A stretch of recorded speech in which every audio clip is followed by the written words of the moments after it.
Here's what I learned sitting in a room for 3 days with current and future millionaires.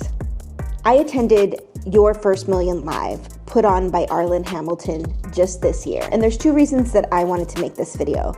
The first is Arlen asked us to. She really wanted anyone and everyone to share their experience, not just about the conference, but to share the knowledge that we learned. Because she's not a gatekeeper, which leads me to my second reason that I wanted to make this video. I'm not a gatekeeper, and anything that I learn, I always come back and share it with you. That's you. So here's what I learned. Okay, here's some lessons, and in no particular order. This is also not going to be like full of quotes or things that I just heard the speaker say and a regurgitation of that. This is really going to be from my perspective of how I heard the information and how I processed the information, and it's from my point of view. One of the things I heard consistently throughout the speakers and in discussing people's stories and just getting to know people at the conference on a deeper level was the term perseverance. So that term, that theme of keep going was very present at the conference, and that tells me that perseverance is really what got people from zero to where they're at right now. The next thing is think bigger and then think even bigger. If there was like kind of one big thing that I personally took away from the conference, it was the world is bigger than we think it is, right? Our what we're doing can be at scale. And I think that for a long time, I didn't necessarily have a goal to be that big, to be that known, to be like, to have like such a bigger impact. I think part of that is like, I'm like, well, that's not necessarily for me, right?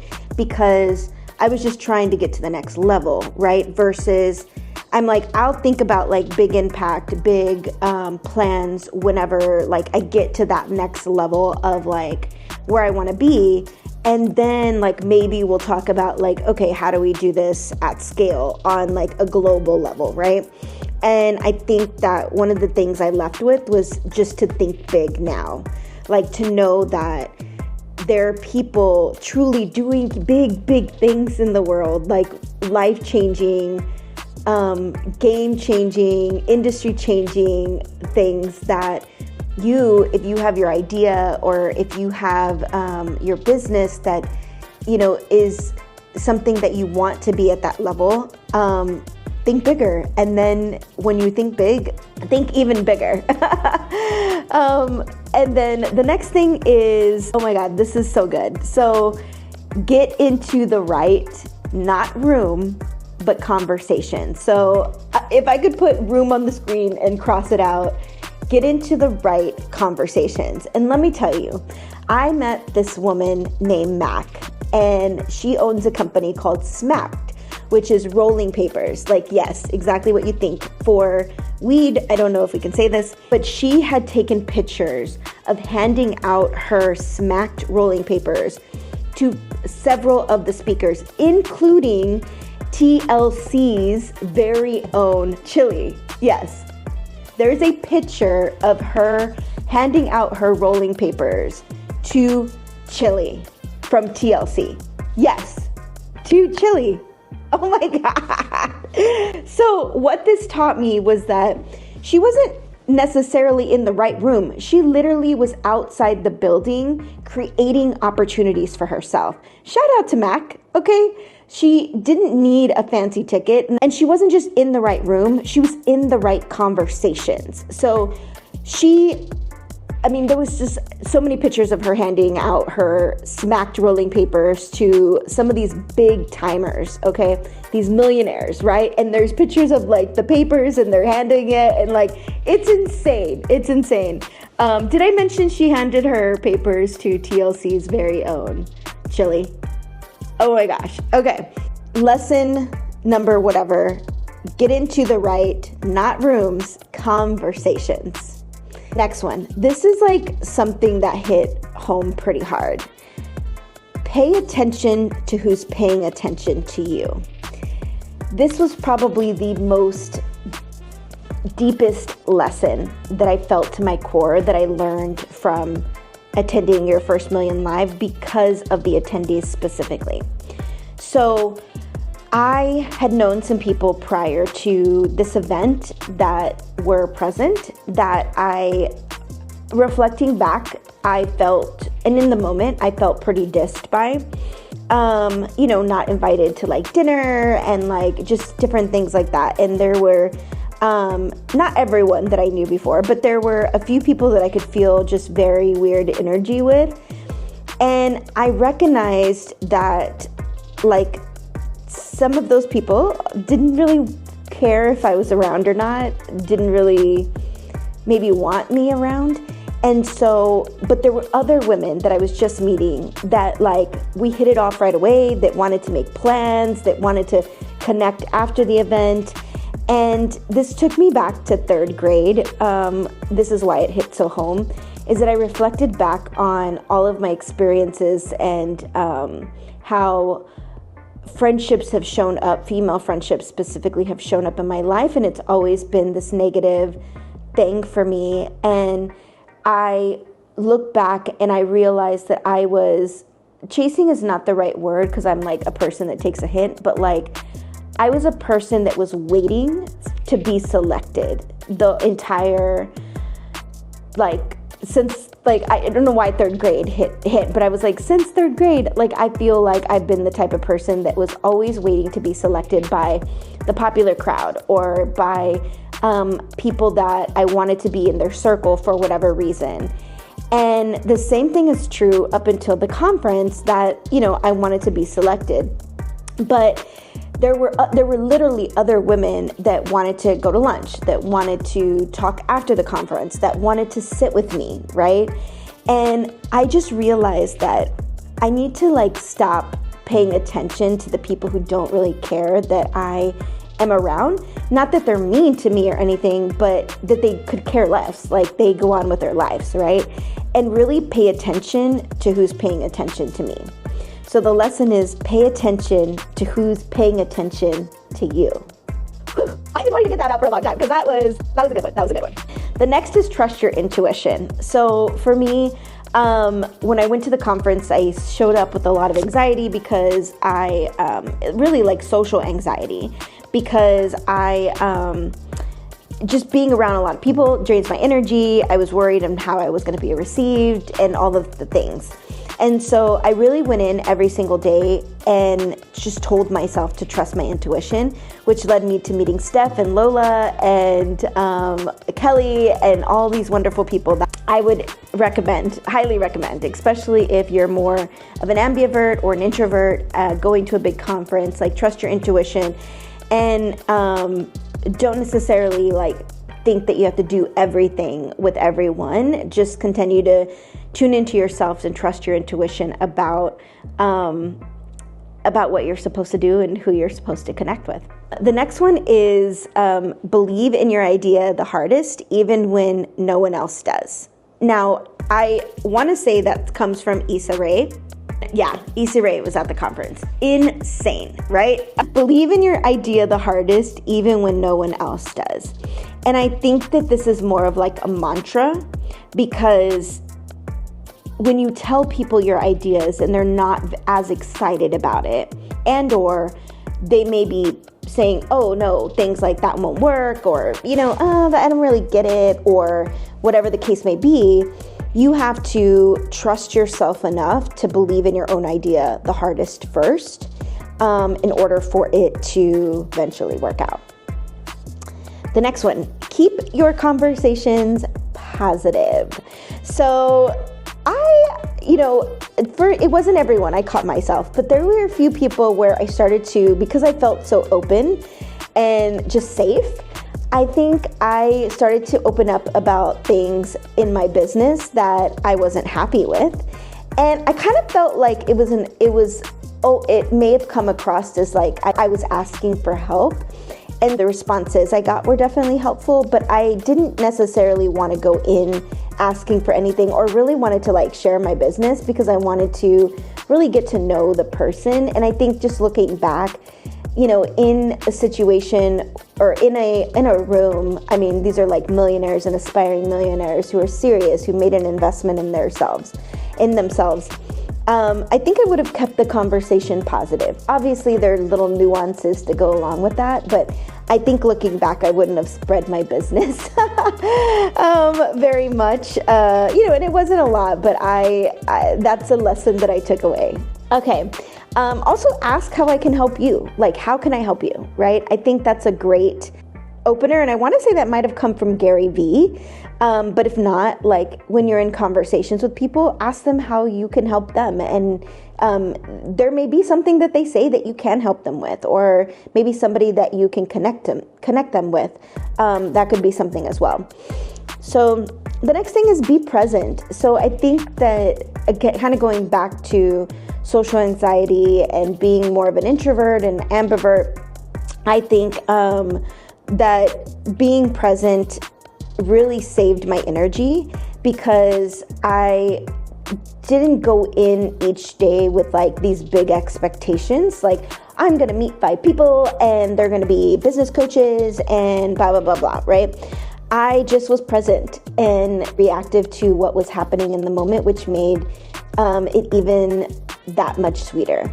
Next thing is something isn't working, pause and reset. So that was a big lesson. Monica, she was a speaker. She runs a company called Do You Want to Do What? And she was a speaker, and she helps people with telling their story and personal branding. And I just remember sharing something, and she said, like, to pause and reset, right? And I was like, this is so like key for me, and a lesson that I want to bring to you, because I think sometimes we push, and we may be 6 or 7 months down the road and we're still not getting the results that we want. And we really haven't reflected back on the data, or really why, or we haven't made tweaks, like smaller tweaks along the way that maybe we should have, that could have led to being in a different place at that point, right? So I think that if something doesn't work out, the faster you can like just pause and like think about or look into the data about what isn't working, and then reset, whether that means to pivot or whether that means to make a tweak to your strategy, then I think that is a key lesson that I took away. This other one is so funny. So this comes from one of the speakers called Humble, Lou Kanga, and he's a wealth manager, and I want to say he might have been the billionaire, or I don't know. I'm just gonna take a wild guess. I mean, definitely a millionaire. But he said, we're all trying to be humble, right? We're all trying to be humble about what? And he's like, but what do you have to be humble about, right? He's like, do something to be humble about. Do something to be humble about. Do something to be humble about. I was like, what?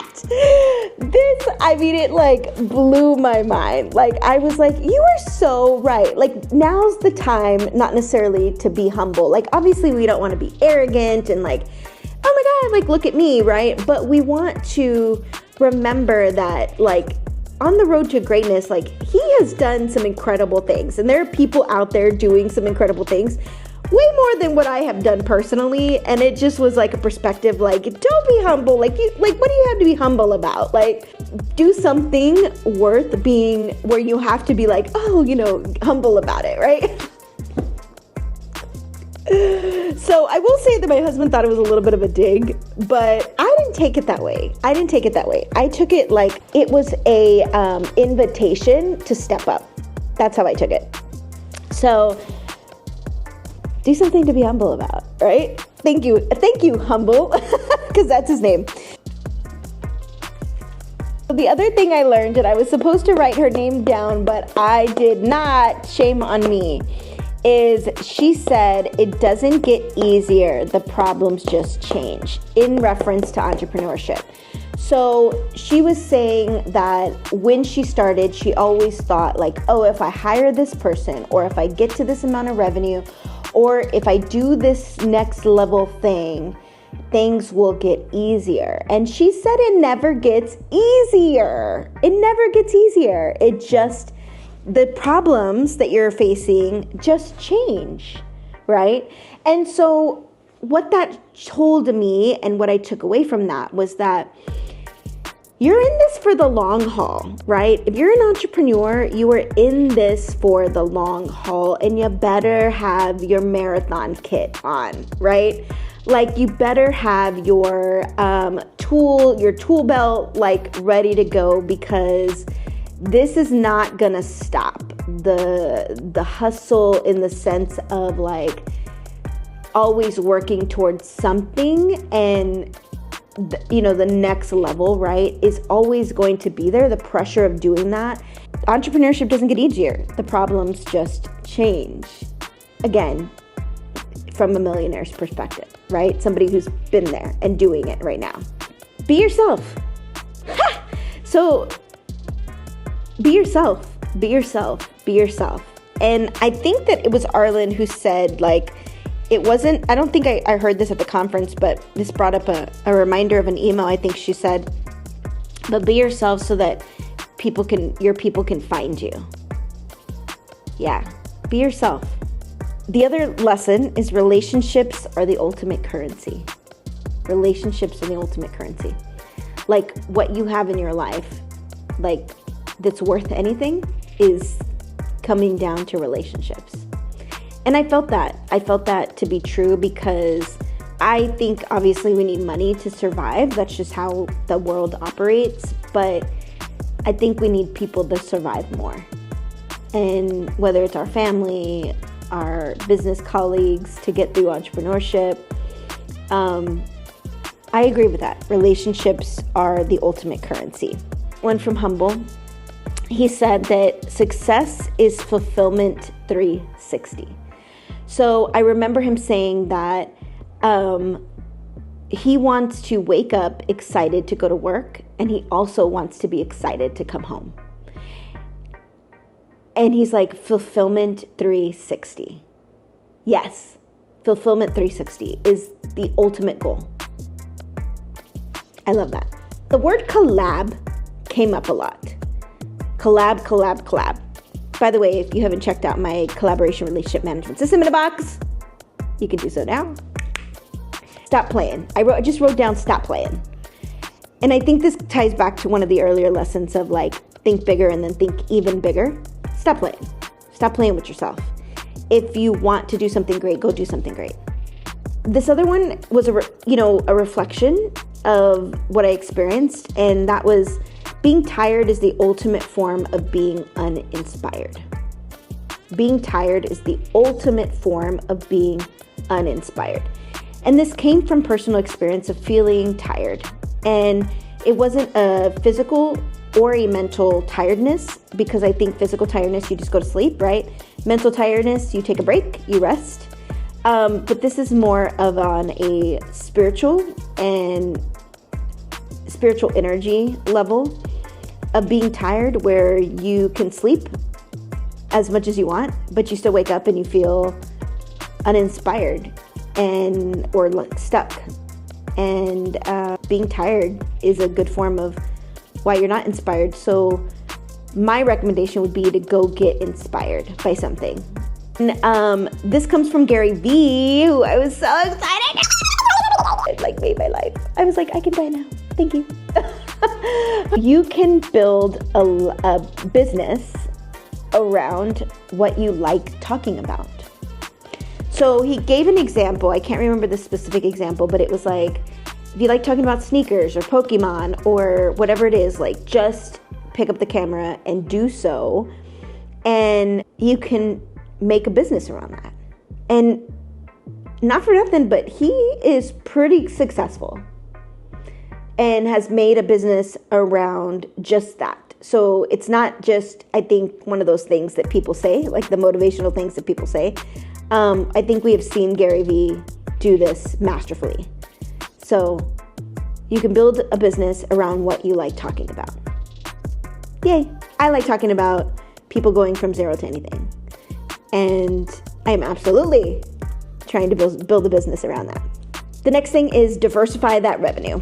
Diversify that revenue. Diversify that revenue. Diversify that revenue. So it was validation for me. I have a few streams of revenue that are current and that I want to get into the works. Investing being one of them. Investing in businesses being one of them. And so this was validation that it's never too early or too late to start diversifying your revenue. The next kind of came from the speaker, Monica, again. It was, what do you want to be known for? Some of the questions. What do you want people to say in rooms when you're not there? And get clear on what you're willing to do. And tell everyone what you do often. So that was all part of her talk. She was excellent and her story is incredible. And she's under, you want to do what? You want to do what? Yeah. On Instagram, the questions were, what do I want to be known for?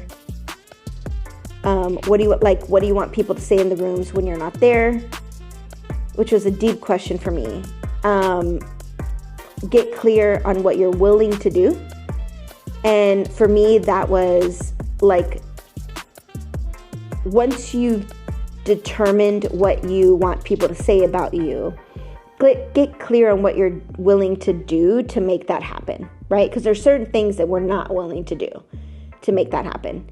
And it's getting clear about what we are going to do, because that is what will help us sustain the ongoing action.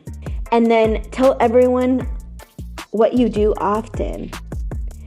And this is a big one too, because, I'm trying to launch a lot of different things under Zero to Anything. And I feel like it's a little clunky, but I think that I need to tell everyone what I'm up to and what I do and what I plan to do. And as products get released, obviously tell people about my products every day. This other one was really close to home too. A very close second to pay attention to who's paying attention to you is pay close attention to the words people use with you and towards you. This is a big one. Pay close attention to the words people use with you and towards you. Now, if you take people's words out of context and you just listen to the sentences that people are saying, that can tell you a lot about what they're thinking of you or how they think of you, right? And again, I don't know why this came up for me there, but there were people that would joke, right? Would say certain things. And these are existing relationships, not future relationships or like new relationships. And I could hear the words that they were using with me. It was like they were popping out. It was more negative backhand slaps, more joking in a putting down kind of manner. And I don't know if I was just like shining or like what, or I was just like high vibing that, I don't know, but I just started to notice and I started to reflect back on conversations and I was like, oh, okay. So pay close attention to the words people use with you and towards you. Okay, take up space in every single room, but don't stick around if it doesn't feel good. Again, going back to, I belong in everywhere that I want to belong to, right? And I'm going to take up space in every room, as you should as well. But don't stick around if it doesn't feel good. Like, you don't want to do it to the point where you're in a room and you feel unsafe, awkward, like you don't sit through that, right? Just because you're like, well, I'm supposed to be here, right? I think for me, yes, I'm going to take up space, but I'm also going to take a hint and not stick around if it doesn't feel good. And again, this has nuances, right? If you're in a room full of white men and you're pitching your idea, like, take up the entire room. Hell yeah, stick around, right? Push through. But in a room, where, or in groups where, again, you might not be fully wanted or accepted, you don't have to stick around just to prove a point. Just know that you belong anywhere, and the ultimate goal is for you to feel good too, right? And then the other lesson is delay your rewards as long as you can. And then the last thing that I took as a lesson from sitting in a room for 3 days with all of these millionaires and aspiring millionaires was the world is really bigger than what we think it is now. The world is really bigger than what we think it is now. I did not go into the conference thinking that I was a person that wanted to leave a legacy. I didn't think that big. And again, I thought I'll think that way whenever I get to my next level, right? I just realized that I want to play bigger. I want to play in the big times, in the big leagues, in the big times. I want to play in the big leagues. I want to play in the big leagues. And I can play in the big leagues. And I have everything I need to play in the big leagues. And this world is really bigger than what we think it is now. The impact that we can make is bigger than what we think we can make right now. Right now. So I'm going to go off and do that. I hope you loved hearing from the lessons of and what I got from your first Million Live. My heart today, 3 weeks later, I don't even know how long it's been, is still pretty full. And I'm looking forward to next year's conference. I'm grateful. Thank you, Arlen, for putting on this event, for making it magical, for putting your heart into everything that you did, and especially the people that you brought together. I had such a wonderful experience, a fulfilling, a nourishing experience, not to mention Issa Rae, Gary Vee, TLC, my girl Monica, all the things. It was an incredible, incredible experience. So if you are considering, go. That's all I got to say.